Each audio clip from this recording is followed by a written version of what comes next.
My name is Lisa LaRoche. I'm an astrologer and I'm from London. I'm Mike Berry, a computer recruitment consultant from Bristol. My name is Kath Turner, a production support officer from Macclesfield. I'm Bob Smith. I'm a chartered surveyor from Birmingham.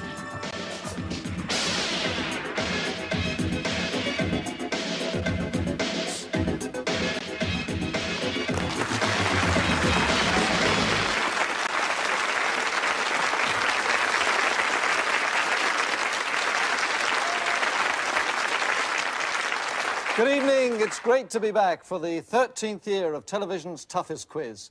The search for the United Kingdom superperson is as demanding as ever.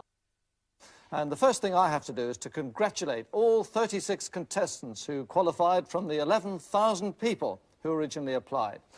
And this magnificent and most coveted of trophies is what they'll be doing battle for. That'll be presented to the outright winner at November's grand final, but not before the 4 finalists have enjoyed the experience of their lives. This is the American Space Shuttle. We'll take those finalists to NASA in California, where they'll try to fly it from space to a safe Earth touchdown, using the most sophisticated aircraft simulator in the world. But that's the grand final, the climax to the next 13 weeks. Right now, it's time to get the series underway by wishing our first 4 brave contestants, Lisa LaRoche, Mike Berry, Kath Turner and Bob Smith, the very best of luck. And headphones on, please, now, contestants, to help maximum concentration. And here we go now with round 1, mental agility.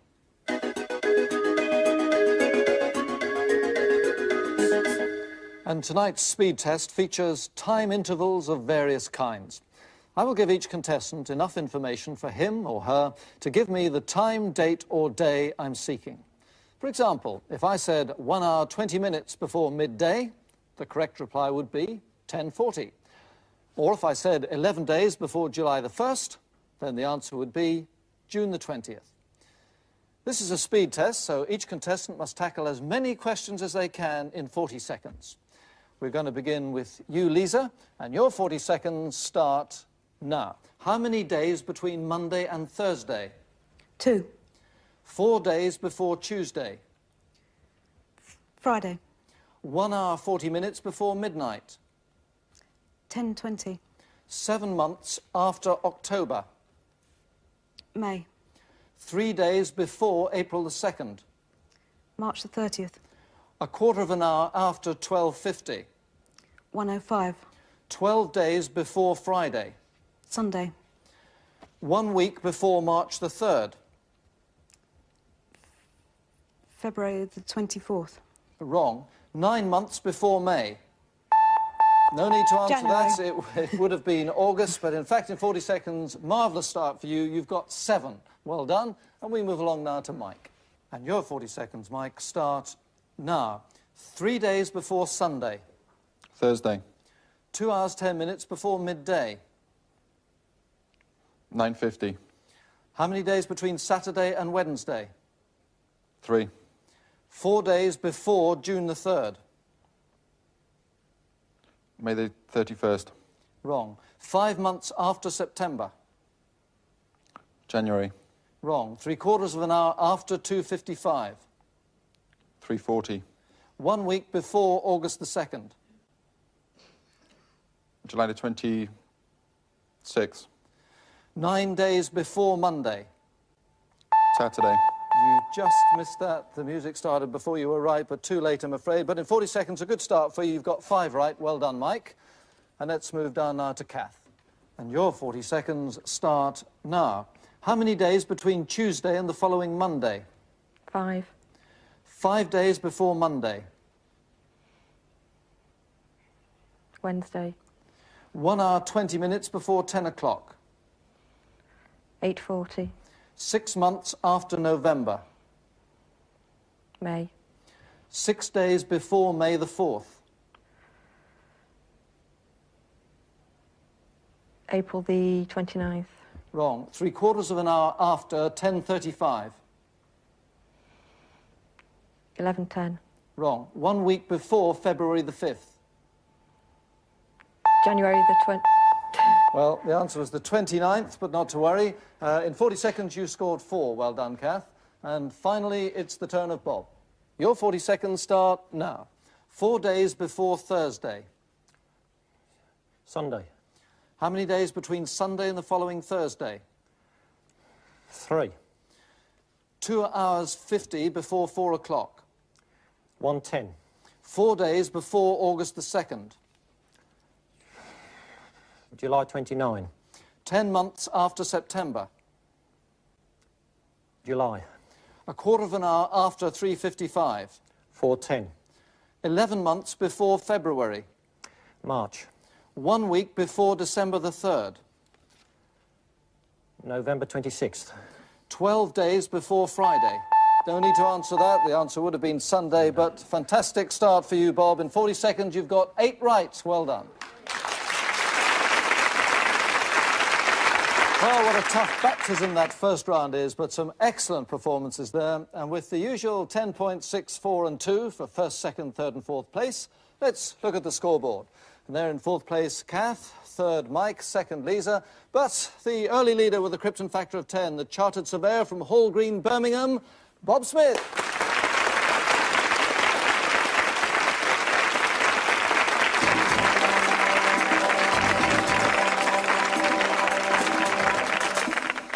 The world's only supersonic passenger jet, Concorde, touching down in majestic style.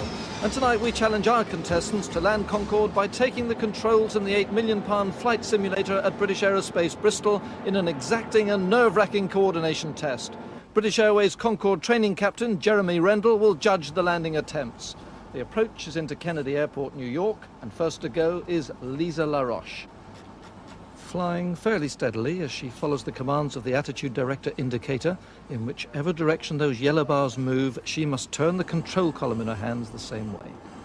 And the runway's straight ahead, so the direction's good, but she is in danger of overshooting, desperately dropping the nose to get down. But the onboard computer warning her the dive is too steep. Captain Rendell a bit worried about it. Now she's pulling back too hard on the control column, and she's beginning to climb, heading up towards the stars. Well, she is an astrologer. I missed the runway. And indeed she has missed it, and her flight is aborted. Hard luck. Next, it's Mike Berry, rocking about a bit, but his approach so far has been fairly accurate. The runway is directly ahead, but he's not losing height quickly enough. So what can he do about it? He needs to drop the nose. That's the end of the runway. We should really be seeing the beginning of it. Now, if he can pull back on the stick now, he might just get it down on the end of the runway and onto the grass. Pull back, and he doesn't do it, and that, I'm afraid, is a crash. What a pity. He'd been doing so well. Now, Kath Turner, can she do any better? The contestants don't have to worry about engine power or flaps. They just have to keep straight and descend at the right angle. But Kath's in trouble with both those elements, too far to the right and much too low. The automatic warning system telling her to gain height quickly, but she is way off course and in a fairly hopeless position. Just trying to get left towards the runway. Now she's starting to climb, so there's no way she can get out of this, and I'm afraid Kath Turner's flight is about to be abandoned. Hard luck. Finally, it's Birmingham's Bob Smith. It's been a very erratic approach, and if you watch his hands there, he's wrestling with that control column when really he should just be nudging it. But somehow he's got in line with the runway, approaching it at 185 miles an hour, and pushing that nose down, in fact pushing it down much too far. So it looks like a disaster he can't bear to watch there in the studio, and straight into the runway, javelin style. Tough luck. So, with nobody landing successfully, Captain Rendell judged it on the best approaches. In fourth place, after a zigzag performance and crash, Bob Smith. Third, Kath Turner, who lost the airport. Second, Lisa LaRoche, whose approach was good until she unfortunately started to climb right at the end. And the winner, Mike Berry, who flew the most accurate glide slope until disaster. Now the points from those placings go into the scoreboard, and we've got a new leader with a Krypton factor of 14. It's Bristol's Mike Berry.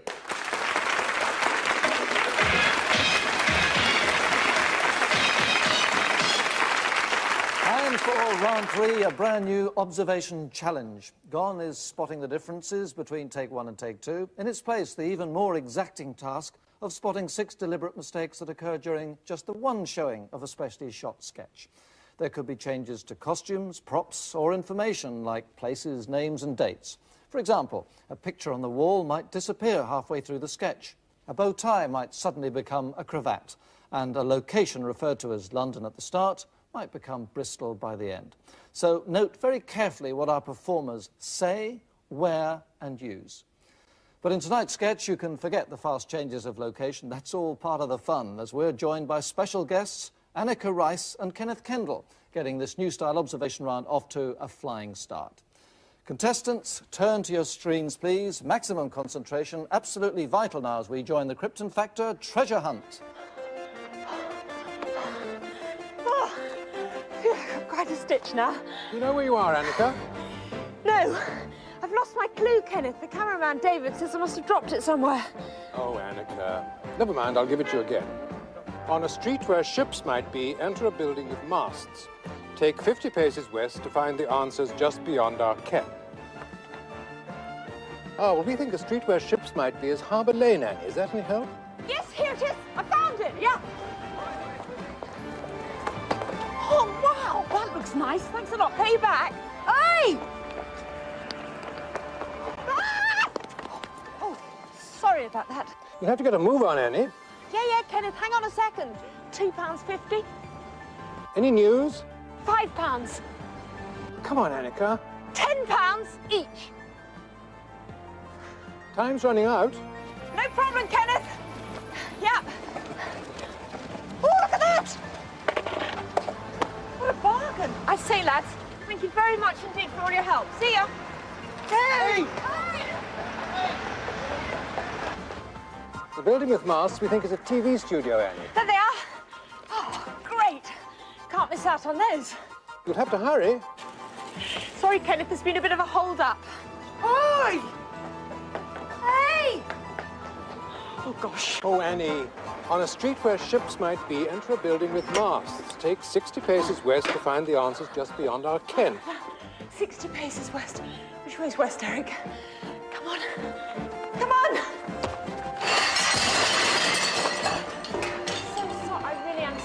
So sorry. Oh, I'm so sorry. 10, 9, 8, 7, 6, 5, 4. Oh, well done, Annie. Woo! That's fantastic. Now will you tell me where you put my helicopter? Oh, would you like to know? That's the lot. Contestants, turn to the front, please. And will you now write down what you think the 6 deliberate errors were? And while they do that, our thanks to Annika and Kenneth for their splendid efforts there, and we shall now show you, out of sight and earshot of the contestants, just what the 6 changes were. First, the cameraman's name. The cameraman, David, says I must have dropped it somewhere. But David later became Derek. Which way's west, Eric? Next, notice the design on the hamburger girl's jacket. Later, it changed to a plain grey one. Number 3 was the countdown clock. It jumped back from 58 seconds to 1 minute 6 seconds. Change number 4, the oranges, which in the checkout queue became lemons. The clue itself contained the 5th mistake. Take 50 paces west. But later, it was no longer 50 paces. Take 60 paces west. And finally, Annika's headset. It had disappeared when she entered the studio at the end of the sketch. Well, I wonder if you found that harder than the old take 1, take 2 test. I certainly did. But of course, the important thing is, how did the contestants make out? And I have their answer cards right here. Mike, you got 3 right. And Bob, you also got 3 right. So both of you share 3rd place. And Lisa, you got 4 right. And Kath, also 4 right. So we have joint winners of that round in Lisa and Kath. We shall enter those points into the scoreboard now. And look at that, we have a brand new leader with a Krypton factor of 22, the astrologer from London, Lisa LaRoche.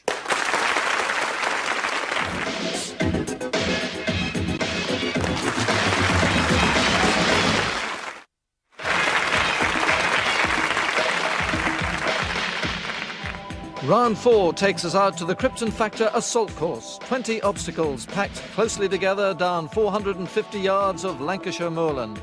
Designed to test stamina, agility, courage and determination. It's a course that demands respect, but needs to be attacked right from the start. And Major Tony Carr of the Army Physical Training Corps starts the race. Lisa LaRoche in red nearest to us, Kath Turner on the far side. Kath Turner, quite an athlete, runs for Macclesfield Harriers up in Cheshire. And in the Macclesfield Marathon, she was the fastest woman.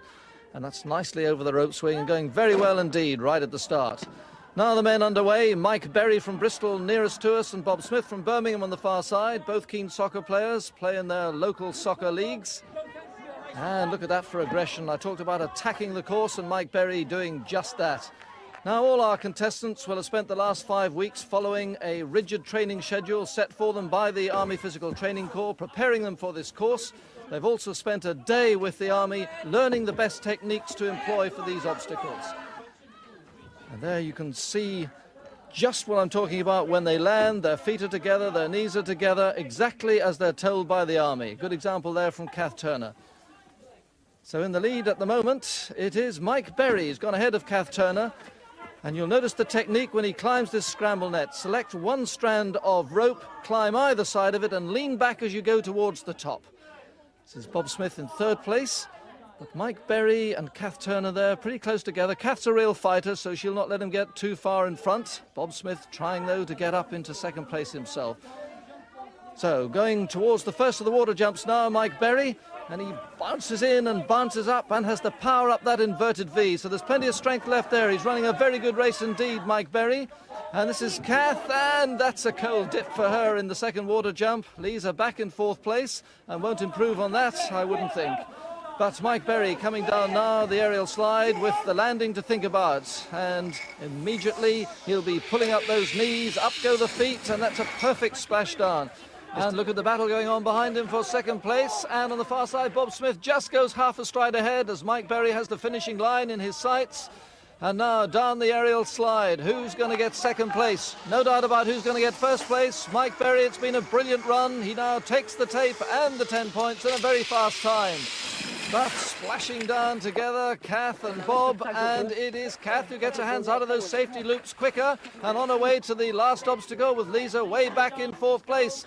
But under the flat net, this is the last obstacle, and it's Kath burrowing her way under there. This is splendid technique, and she's holding off Bob Smith. Just a couple of strides to go now to the finishing line, and Kath comes across the line to take second place and 6 points, congratulated by the winner, Mike Berry, and that leaves Bob Smith to come through in third place.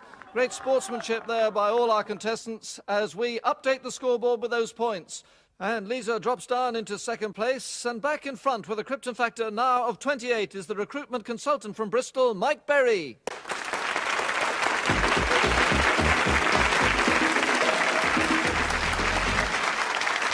So very close indeed as we move into the penultimate round, and one that always sends a shiver down the spines of our contestants. It's the three-dimensional logic puzzle.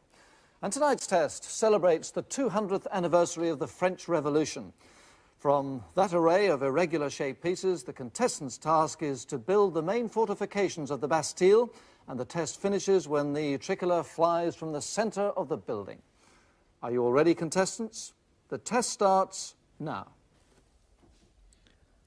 Well, first let me emphasise that the contestants did not enjoy the benefit of seeing the completed version of the Bastille as you just did. So really, their first step should be to study all the pieces and look for the clues and logical steps. Looking down the line, I think they've all picked up the right start, which is to place the corners in position. And as there are 8 corner sections, they should quickly realise that this is a 2-tier construction. Bob's certainly onto that. Now, the next clue is the black doorway, which should be in the middle, obviously at ground level, and facing us. Now, Mike's got a problem, in fact, with the door. He's missed out the top part of it, so his construction is inaccurate and he won't be able to finish it. Kath Turner in third place overall, doing well. And there you see how the door should look with that pointed top to it. Bob, I think, in a bit of trouble at the moment. looking despairingly at his remaining pieces, but this looks good. Lisa very close to finishing that, I think is the last section. Just needs the flag to go on now. There it is, and Lisa wins the round and gets 10 points. Very well done. Now, Mike Berry, he's sorted out the problem with the door, and it looks like it might be second place for him. Everything's slotting into position perfectly now. There's the flag, and second place for him. 6 points he takes, and seems happy enough about that. Now, who's going to be third, Bob or Kath? Well, Bob here is a chartered surveyor, so if he came last, he might suffer a bit of leg pulling in the office. But in fact, he makes it into third place. Bob Smith from Birmingham, and he gets 4 points. Well, a storming performance on the Bastille there by Lisa. Congratulations to her. That'll put her very much back in the race now, and we'll check it on the scoreboard. And indeed, we have 2 contestants sharing the lead. With Krypton factors of 34, London's Lisa LaRoche, and still there, Bristol's Mike Berry.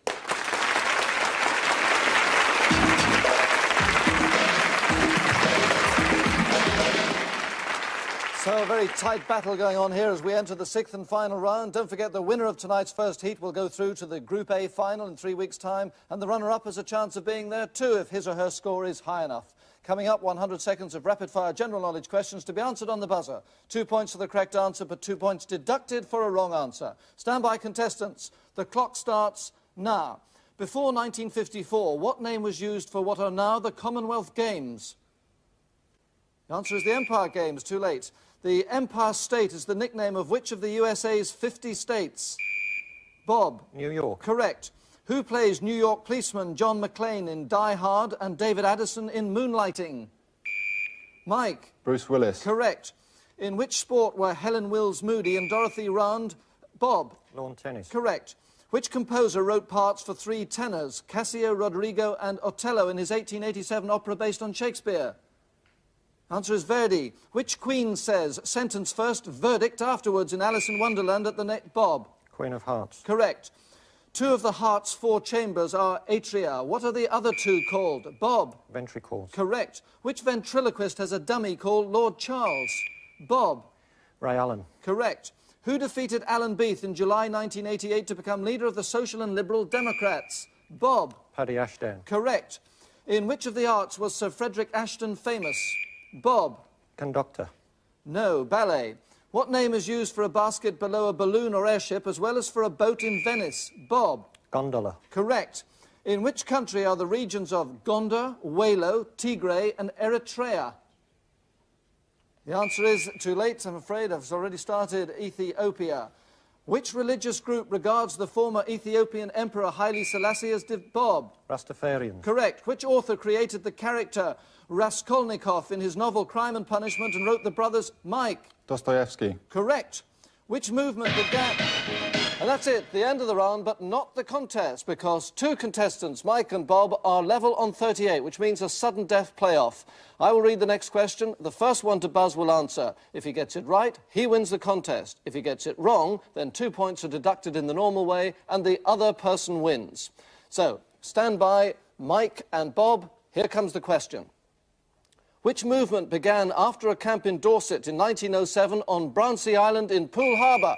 Mike. Boy Scouts. Is correct. And that means that the winner of tonight's contest with a Krypton factor of 40, the recruitment consultant from Bristol, Mike Berry.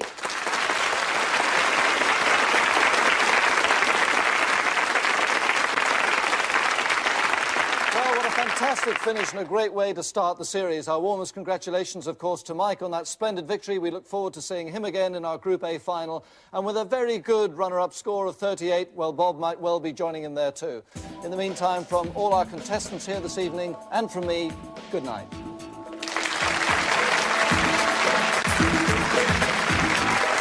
Well, we pick up exactly where we left off next as Gordon welcomes 4 more contestants into the arena of IQ. More Krypton Factor after the break.